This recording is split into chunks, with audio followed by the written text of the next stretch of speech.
you don't have time to analyze every little decision. It might be the wrong decision, but at least you're moving. Make a decision quick. You're going to learn faster. You're going to learn, if you went the wrong direction, just keep moving. Trusted and proven, pushing the limits on every shot. We never fear failure. Join us as we set ourselves against the odds, bringing you cutting-edge voices in every industry. This is the Ironclad Podcast. All right, everybody, we've got an incredible interview today. It's our friends from the Roadster Shop. Roadster Shop is located in Chicago, Illinois. They are legendary craftsmen who are creating hot rods, muscle cars. So these guys started from scratch, two brothers. Now they got 70 employees. They're doing cars for people all over the world. People like Joe Rogan and Chip Foose. These guys are legit. You want to listen to their advice about business, leadership, and everything in between. Ladies and gentlemen, the boys from the Roadster Shop. We've been watching what are the best in the world doing? How are they doing it? How are they kind of conforming to the status quo? Thank God for guys like Dana White and Elon Musk and those guys pushing the limits. Yep. Setting the bar. Stand up and just say we're going to get back to work. Yeah, and you guys, we've talked a lot in past projects, but this is the first time on the podcast. There's not as much of a agenda for a marketing piece with this. And really with this podcast, we talk to high performers in so many different crafts, and we work with so many guys that achieve so many things. So we always want to bring that to our listeners, some of that mindset, some of that overcome spirit, and just the things that get you to that next level. And, you guys have been able to really just define high performance in so many different levels. And part of that is being able to overcome obstacles. Right. And the last time we talked was everything that's going on with this. You guys got shut down a couple times, right? Yeah, twice. We got shut down. Exactly, a couple times. Yeah. So one of the biggest takeaways the last time I was there was your guys fight for those positions, right? Those aren't just guys that need work. These are guys that have fought to become a team member at the Roadster Shop. How do you handle that when you get a request from something that's outside of your control where, man, now I got to tell my guys to go home and I'm not getting to do what I love doing and providing for all these team members? How do you handle that as a leader? Very difficult to handle. I mean, it was difficult to deal with the guys because it wasn't, it wasn't like school's out, like where the teacher says school's closed and the kids go crazy and everybody's cheering and they sprint out the door. We had to hold a meeting in the shop and relay to everybody. It was like telling them somebody died. It's terrible news and telling them everybody's got to go home and the shop's going to be shut down. And you could just see the look on everybody's face that it wasn't like, oh yeah, the shop's closed. It was, man, we've got work to do. We've got chassis to get done. We've got cars to build. It's going to mess up our SEMA schedule. So you've got a lot of dedicated guys that want to do the job that just simply couldn't at that point. So, and a lot of guys offering to take parts home and work in their own garage, bring a welder home. Guys come in on the side. Guys can do projects at their buddy's shop if they can get them taken out of here. So they wanted to keep working and wanted to keep building this stuff, even though we weren't technically allowed to. Yeah, the response was like Phil said, we had so many guys that were like, dude, like Monday we'll park the cars inside, we'll park around back, we'll come in, or like, we've kind of got to follow these rules, but it was kind of refreshing to have that mindset and that the morale was still up and guys just want to do the job. So it reminds you of their passion. It's more than a paycheck. If they're willing to do all of that on the side on extra, it's refreshing. How does that get instilled, right? Like, how do you, sometimes I know at least for me, when I'm in the thick of it, right? Like I've kind of got my head down and investing in the team is a big thing for me, but you don't necessarily, it's sometimes when these big obstacles come up where you're like, damn, I do have an insane team. What a team. Right. And for you guys who have been driven by passion and started young, was that just a natural progression as leaders that this started getting instilled in these guys and you started recruiting the right people? How did that evolve? I think it's a passion for everybody, and if you're able to work in the field that is your passion, like they always say, it's not work. You kind of laugh it off, but it's kind of true. We were talking the other day, like if we were building typewriters or desk mats, there's no way we would be able to take the company to where it's gone, because we would just have no interest, no passion, no involvement, no want to push it further. And I think most of the guys that we have here kind of come from the same mindset, that this is what they live when they're not in the shop working. They're at home dreaming of something. They're on the internet. They're on Instagram. They're looking at cars. They know what everybody else in the industry is doing. They know what's cool, what's not cool. They're following, modern exotic cars. It's a lifestyle. And I think we've been extremely lucky to get to the level where we can kind of have the work in this shop where people from all over the country are willing to relocate, come here to pursue their passion. And, they recognize that we're building just the utmost in quality and trying to put out the best product. And that's what they want to be a part of. I think it's cool because I even for me, I knew the brand, I knew the product. I followed you guys on social media, but I didn't know the backstory until we went to lunch that time. Can you talk a little bit about how you got started, and did you see it coming to where it's at today? Sure. Well, the short answer to that, part of your question, is absolutely not. I never had any idea that it would be where it was today. I always pictured myself as like, well, shit, I'm going to be like 50, 60 years old and still like bending metal and, building hot rods. I work towards it. Me and Phil work towards it now with Josh. We all work towards it, but we never thought it would be where it is today. But I guess to go take it from the top, kind of how it all started. Phil, my brother, Phil, and myself, we grew up in a family business that was auto collision. Both of us at an early age. I mean, just like my kids, we tag along with my dad, go to the shop every day. And it's just something that you can vividly remember the paint fumes as a kid, which, that probably maybe not like the greatest thing, but you still remember that to this day. But that probably by, 13, 14 years old, both of us were regularly working in the body shop. So, with that comes the hobby. My dad was a gearhead. We grew up, to be basically molded into mini gearheads. And if, you're not fixing bumper covers and doing body work during the day, then we were messing around in the garage at home doing like actual cool stuff. So as we both got older, got into muscle cars, we both restored some muscle cars at home. And then, as high school came to an end, everybody had to kind of figure out what the hell they're going to do with their life. So natural progression was kind of going to college. Phil went off to pursue a business degree, and I went off to, keep my hands dirty. And I went to like a kind of a technical college that had an auto body management program. And I lasted there about like one semester, and I finished like the entire year's curriculum in the first month of the semester. Not saying that I'm that good, it just sucked that bad, so it was like super entry level, super basic. And then shortly thereafter, I'm like thinking to myself, like, man, I don't really want to spend the rest of my life like just hanging bumper covers and knocking out quarter panels on cars that people really don't give a shit about. So me and my dad were tinkering with hot rods. I actually got a job working for what was the Roadster Shop at that time.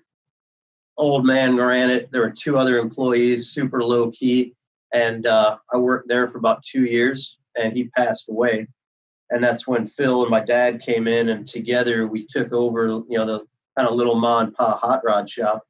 And I guess, there's a lot of stuff in between then and now, but fast forward and here we are. We just worked our asses off and grew it like crazy. So now we're up from 2 employees when we started to close to 70 employees now.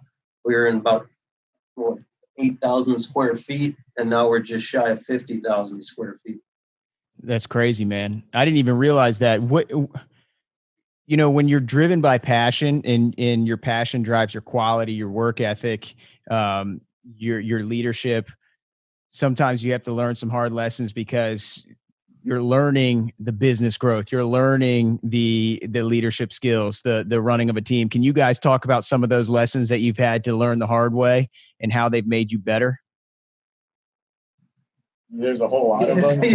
How long are we going to be on this podcast? What are a couple that really that affected you the most? Because think about this: like people that are listening to this are entrepreneurs, they're craftsmen, they're creatives, and these are the things that we want to bring to light. The people that we work with have done so many incredible things, right? And you guys do those, but people see your Instagram, right? And that's what I want to bring to life some of those things that you guys have learned through blood, sweat, and tears. I've got some great examples. And when you say Instagram, I mean, that's a good example in itself. Instagram's a great model for this like amazing fabrication and these like really like bitchin', custom floors and custom this and custom that. And it almost kind of creates this like, it's almost like this fake lifestyle of these things that can be achieved and like operate a successful business. When you see something, you're like, oh, that's bitching. Like we should do that and charge this customer for it because he's going to really dig that. Well, that's not what that customer wants. So one of the like very valuable lessons that I think I learned and we all learned is that you've got to draw that line in your like passion and creativity from just making something to make it like so wild and over the top to please your, like, let's say your fan base or, fellow Instagrammers versus delivering the customer what the customer wants. I mean, we're building like art, I'd say, but it's stuff that people are driving in their vehicles and their toys that people want. And you have to be able to like separate the passion and place of value and a time frame on what you're building. Does that make sense? Yeah. So that's one of my key lessons. Phil's probably got quite a few. I'm sure Josh has some. So fire away, guys. Well, I mean, touching on what Jeremy said, it's a fine line. You're not sacrificing quality.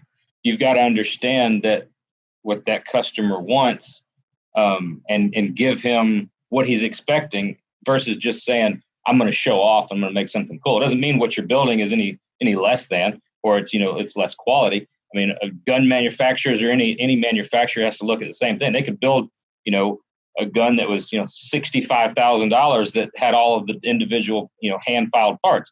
But for the masses, the end user can't afford that. So finding that balance between what every customer wants and what most of the customers can afford. Yeah, no, that's good, man. And I know on our end, it's balancing that passion, falling in love with a piece, yet collaborating with someone else. Is that a challenge for you guys ever, or have you found that balance? It's a lot of personality battles, I guess, on the customers. You get a lot of guys that come to us and they'll have some pretty loose parameters. I want a blue Camaro and let you guys run with it. I've seen everything you've done. I love everything you've done. I want your spin on this car and go. Those are usually the ones that end up with kind of our halo cars, basically, that are getting all of the publicity and hype. And then you got a lot of guys that will come in with a very, very specific direction on what they want. And they're picking every nut and bolt and part and piece that can be definitely frustrating. End of the day, they're the ones paying the bill. So you got to go with them. But there's a lot of that give and take and back and forth on what the customer's personality allows and what we still want to put our name on and what we know is best for them sometimes versus what they think they want. That's cool. One of the things that I admire about what you guys have done is you're able to bring in, you keep true to your brand, but you bring in these people that are so well known for being trendsetters, and they want what you want, right? And they want your brand, they want your vision. And for me, one of the things we always say, always ready, right? And we have brands that we look at all the time. And when we get to work with them, even we got to work with you guys through Mechanics Wear. We've known you for so long outside, just looking in and watching the brand and watching when you really, really pursue greatness, the ability to open up opportunities to rub elbows or to meet the people that you've looked at for so long and then work with them. it's just a cool experience. So to kind of give some insight to those that listen to this, that are wanting to do great things and wanting to work with great people, can you give me an example of someone that you got to work with and you said, holy hell, man, how did I get to link up with them? Yeah. We've got some cool ones, but I'd say that, like, if you go out with the mindset, like, that, oh man, like, I'm going to fucking work with, like, Chip Foose, like me and Chip, I'm going to be so badass at building hot rods that I'm going to work with Chip Foose. I don't think that's a very good way to go into it.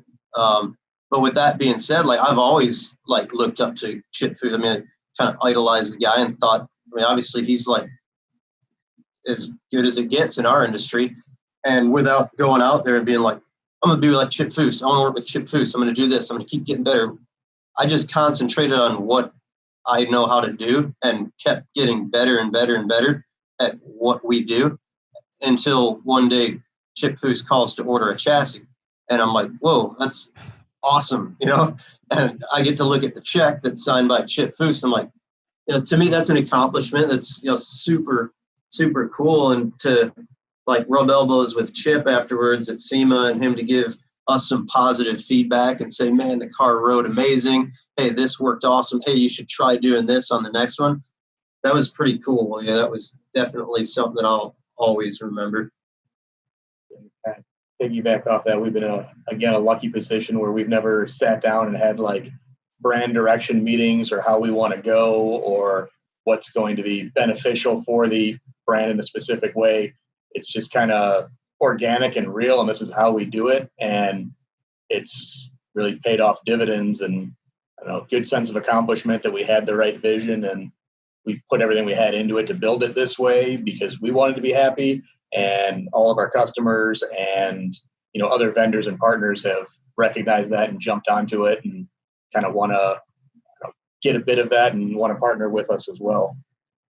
Yeah, that's good, man. I think,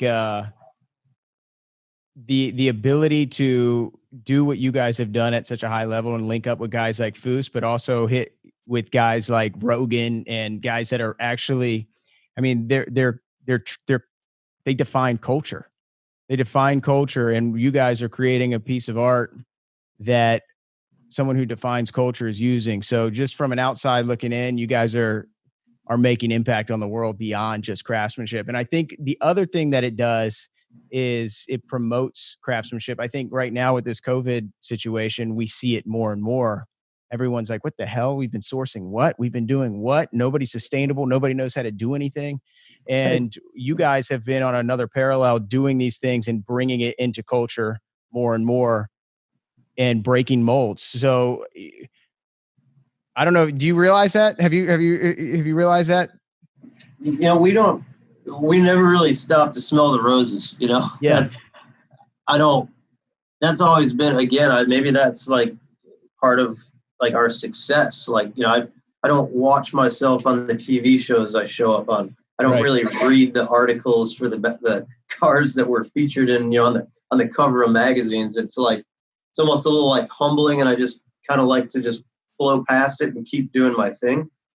So, yeah, we don't maybe quite understand, the footprint we have or what we've done, but there's always the potential for you to change what you're doing. If you listen to what somebody else says about you, or you look at how you appear, whether or how you sound, it's subconsciously, you're always going to start tweaking things that you might not have liked the way you appeared.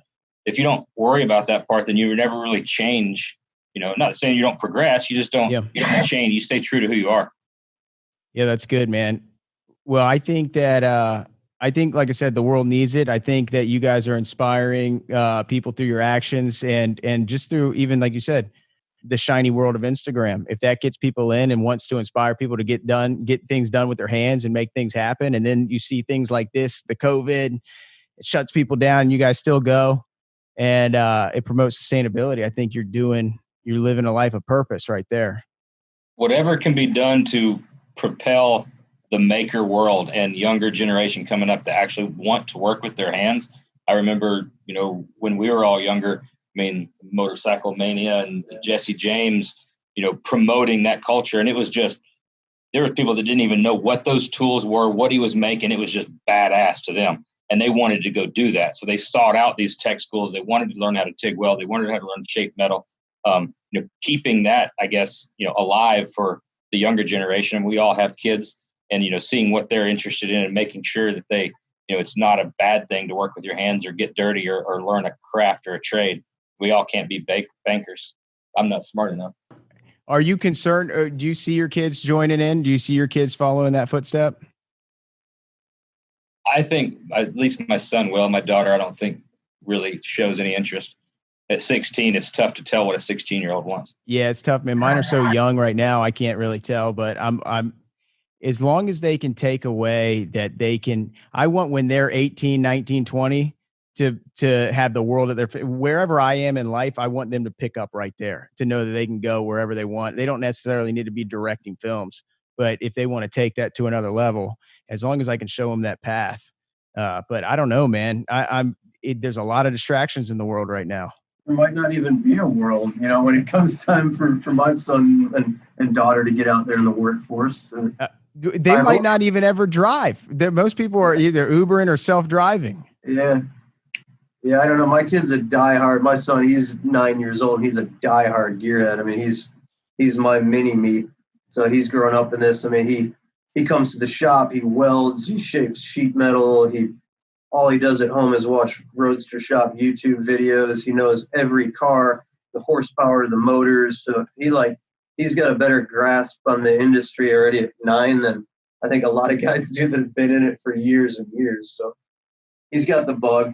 Yeah, we need that. We need to keep it alive. And what's next for you guys as technology evolves and everything continues to grow and you see more and more people phasing out of some aspects? I feel like your world's growing every day, right? Are you seeing more people passionate about gas burning vehicles, or are you seeing people that are wanting to start to phase out in the future? I think with modern technology, I don't see any reason to think that we can't be building flying cars within the next year. Are you going to phase it? Are you going to go electric ever? We're not opposed to it. I mean, I use myself as a good gauge for like the industry and which direction it's going. And 5-6 years ago, I'd have been like, "Oh, dude, electric car. That's not cool at all. Like, I'll toast that thing with my big block." But now, I dig them. The technology is pretty amazing. The power is unbelievable. And for us, it's, I don't want to make too many projections or, tip my hand to what we're going to be doing, but it's kind of a natural progression for the product that we make to integrate that stuff. So we'll see. It's certainly cool. I'm not an anti-EV guy by any means. Nice. Business standpoint, always got to be evolving. So, with trends and industries and setting a lot of them ourselves. So, kind of keep our eye on it, keep our finger on the pulse, and that's where things go. I'm sure we can really kick ass electric car. None of us knew that we would be here just 5 years ago. So, I mean, there's no possible way to know where we're going to be in 5 years from now. I mean, technology grows fast. Dude, that'll be badass when you guys shift into it. But, I wanted to talk about those, but I also want to just hear about what's next. Right. And like you said, you're not having these big brand strategy meetings like you were saying, but obviously you have growth plans, right? So can you kind of tell us how you approach those things and how you judge taking those kinds of risks as you do have a bunch of employees, a bunch of things that depend on you, a bunch of people looking at you every day? How do you approach those things and what's next for you? I think we approach them with, primarily gut and intuition. I mean, me and Phil and Josh, when we sit down, people they'll want to know, okay, what are your projections for this? Or what kind of volume do you, what do you see the industry? And looking at this sector of the industry, what do you think you could do? I think making projections and predictions, what good is it? It's a guess, it's just a hypothesis. So what better way than to just let your heart and your gut lead? So when it comes to stuff like that, we're in this, on the front line every day. And as something inspires us or we see a trend or think we can create a trend, then we pretty much dive in and go full speed ahead. currently the chassis, we've got a variety of chassis lines that are growing and growing and growing.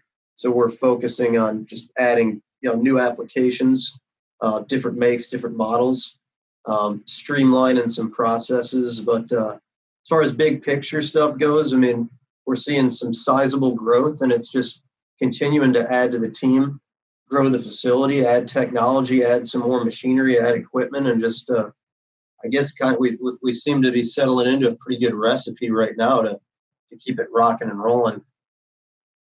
That's great, man. What do you gentlemen think? I think a lot of our industry is trend driven, and again, just being so involved and passionate about it, we know what a lot of those trends are, and we can, I don't want to say predict what's next, but you get a feel for what's rumbling, what's starting to come. We build the frames and suspension that go underneath these cars, so it's really the foundation of it. So if we can kind of start and produce a foundation for what we think the next trend is going to be, it's a great way to get our foot in the door and kind of help start that trend. The other half of the business is building these high-end custom cars. So we get a lot of customers that look to us to build, their dream car and build what's cool and what's next. So we're able to kind of capitalize on that both fronts and build what we think the next trend is going to be and build it to the level that we want it to kind of get it out there and help start the trend and help people see what can be done, in that specific genre. All right, action. So we'll do our wide and we'll do our close up here. Scene 101A, take 3. Guys, is this my trailer? Let's do one of these and then we're good. All right, ready? Oh, that's Norman blasting. That sun comes out for real right there. That's worth the fight. 3, 2, 1. We're going to shift a little bit here on this kind of a fast-paced section here, and it's like I said, we work with so many cool people. You guys are among the few, and we always want to take advice from people that has experienced so much and set so many trends. So this is really dedicated to our listeners that want to perform at a high level and want to execute at a high level and want to learn from the best. So you guys can tag team this. It's not for one specific person, but there's a few questions here that I'll run into, and it's just a speed round. So what's the best advice you've ever received? That's a good question. A slow start to the speed round. We're not prepared. I'll tell you, I'll answer that one. I think that the best advice that I've ever gotten that I feel like I try to apply every day in most things I do comes from my dad, who always said, ever since I was a little kid, that it's positive mental thinking and a positive attitude. That if I woke up and I was being a shithead, even at like 8 years old, Which he did a lot. Which I did, yeah, he let me know. And like in the future, that applies to like every day because it's contagious. And like you deal with a tremendous amount of stress when you have 70 employees and a customer list a mile long. But if you let that reflect in your mood and your attitude, that bleeds off on your entire staff. That regardless of what's going on, if in your personal life or in work life, you've got to always just project positivity because it's contagious. And if you want to be a leader, I think that's absolutely key. That's a good one, man. Little snippet of advice. No, that's a good one. So I'm going to play on that a little bit for my follow-up. And I'm going to take it you learned that one from when you were really young. So this one's, if you could go back 20 years and tell yourself something with all your life experience, what would it be? Don't run with scissors. I'd say one that I learned is probably don't be afraid to fail and go for it if it's something you believe in. And then if you do fail, analyze it, figure out why you failed and how to come back and make it better the next time. I think being an entrepreneur in general, that's, they always say you miss 100% of the shots you never take, but it never really resonated. I think all the best lessons that we've learned have usually been from a failure, and figuring out why we failed and how we're going to make it better so that doesn't happen again. That's good, man. All right. So what's one thing a person should do every day? Keep moving. You don't have time to analyze every little decision. It might be the wrong decision. I mean, to Phil's point, but at least you're moving. Just stay moving. Stagnant is you're going to get run over. Make a decision quick. You're going to learn faster. You're going to learn, if you went the wrong direction, just keep moving. Yeah, that's good. One of our buddies, Dom Rosso, he says, he always quotes Patton on that one. A good plan violently executed today is better than a perfect plan executed tomorrow. Yeah. Something along those lines. I think it's that one. Yeah. Okay. So what's an attribute every leader should seek to foster in themselves? Yeah, I mean, we kind of touched on that the first go around. I mean, I think positivity is contagious. If you want to be, you want to be a leader. I mean, it's, I think just to give you an example of my leadership style in team building is to, I try to approach adversity like as a team, and rather if you're up against something, if somebody made a mistake, you don't want to jump down their throat. I don't believe that does any good, that bringing guys together and overcoming hurdles as a team, it just continues to build the team environment. Yeah, I mean, you don't need to rub their nose in it. I mean, like a dog, show them where the door's in. It's not about the problem and who did it. It's about the solution. Figure out the solution together. Yeah, no, that's good. How do you guys, because you have such a high standard, and we run across this too, you have such a high standard for your product and for the way you conduct yourself. How do you deal with those situations when there are those issues, right? Like whether it's a mistake or whether it's something that's continuing to happen. How are you guys empowering the team or making those changes or correcting those courses? Physical altercations usually gets it done. Yeah. Yeah. Those are the best ones. Man, I think for us, it's like, we kind of have the mentality that we're going to get it right regardless of the cost.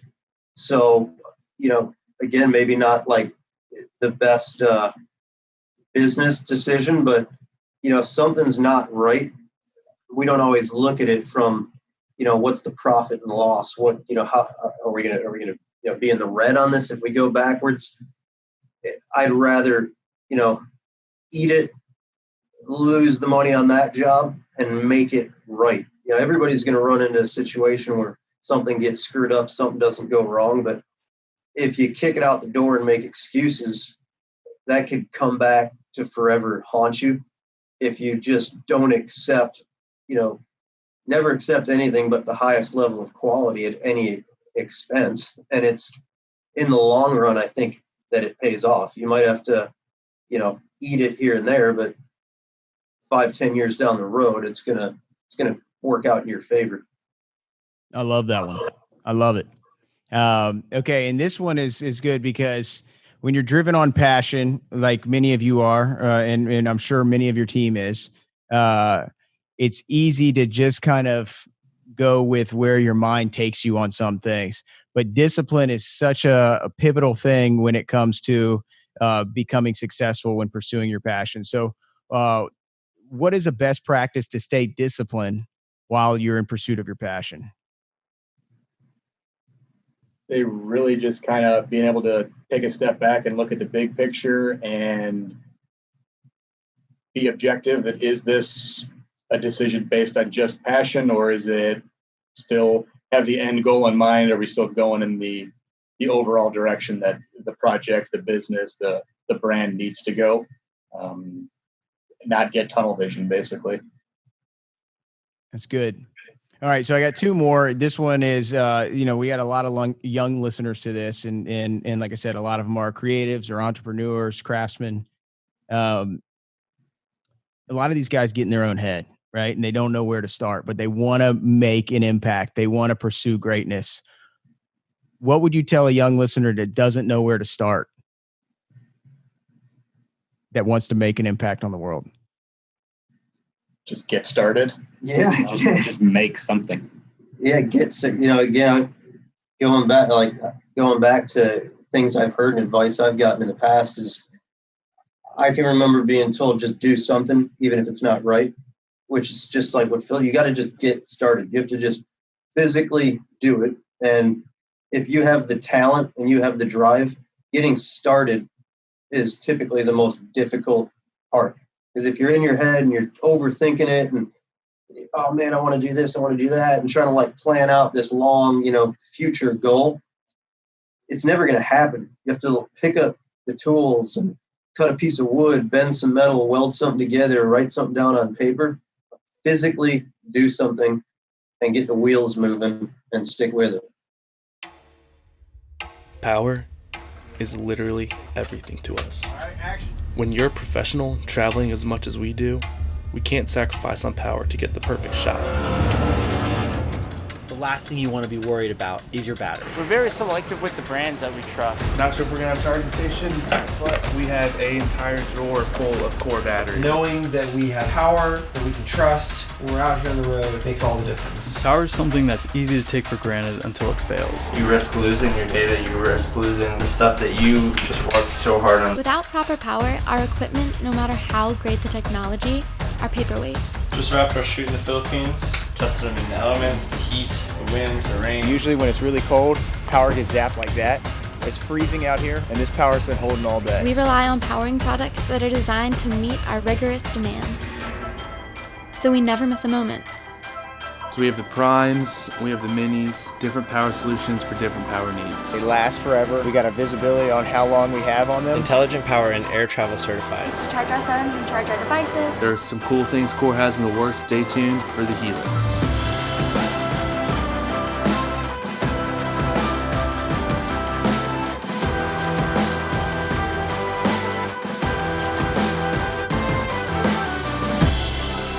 As the technology of our trade gets more complex, we're confident that the power we use will not only match it, but help bring it into the future. The story doesn't stop for anyone, and that is why we choose Core.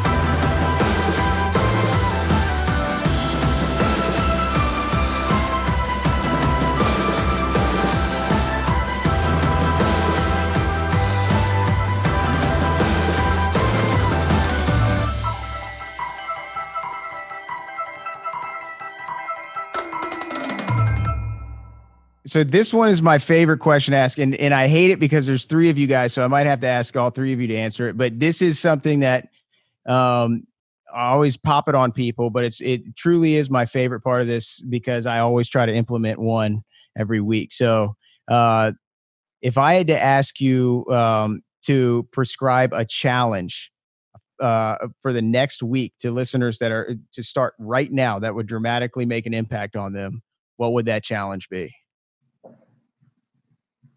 Get up before 5:30 every morning. I don't know that one necessarily needs to be done. What does that do? What is getting up at 5:30 do?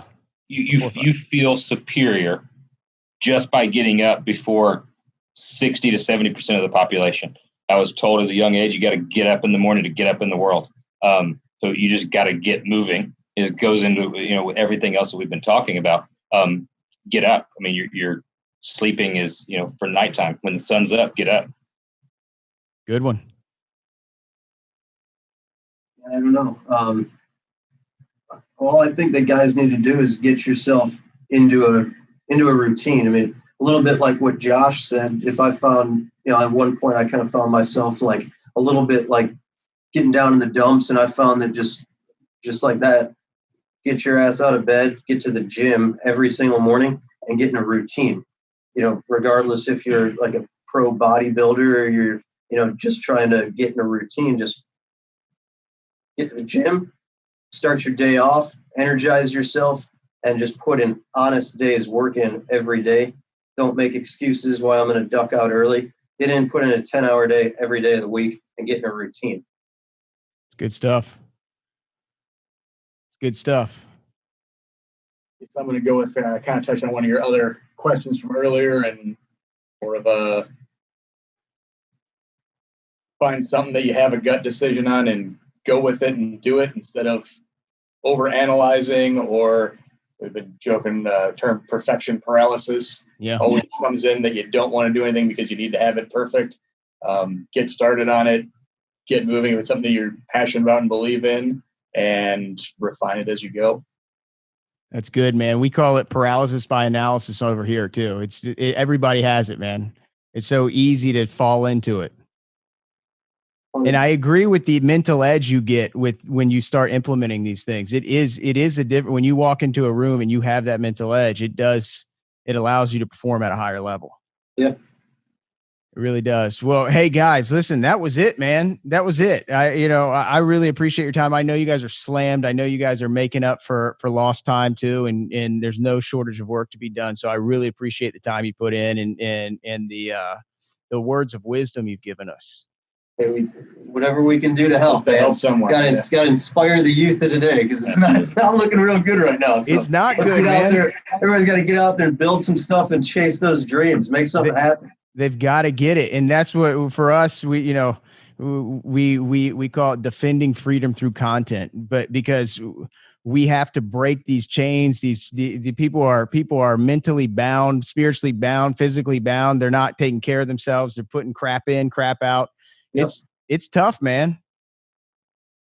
But you guys are doing it. I want you to know that. Like I said, I know you know the impact that you make, but you are making an impact on people that are defining culture. So it's a big deal. It's a big deal even beyond your industry. And like I said, people are going to hear this. And if it gets a couple people out of bed and starting to pursue things, then hey, that's success. Absolutely. Yeah, well, we appreciate your time, man. It was good chatting with you. Yeah, you too. Next time we're out there, we'll stop by. Absolutely. Look forward to it. All right, guys. Thanks. All right. Later, man. Bye-bye. What a trio. What a trio. The boys from the Roadster Shop, thank you so much. What words of advice. Listen, it's time to take action. Get out there, bend some metal, cut some 2x4s, write something down, make it happen. Make sure you follow the Roadster Shop at Roadster Shop on Instagram. And as always, follow us at This Is Ironclad on Instagram and on YouTube, youtube.com/This Is Ironclad. Until next time.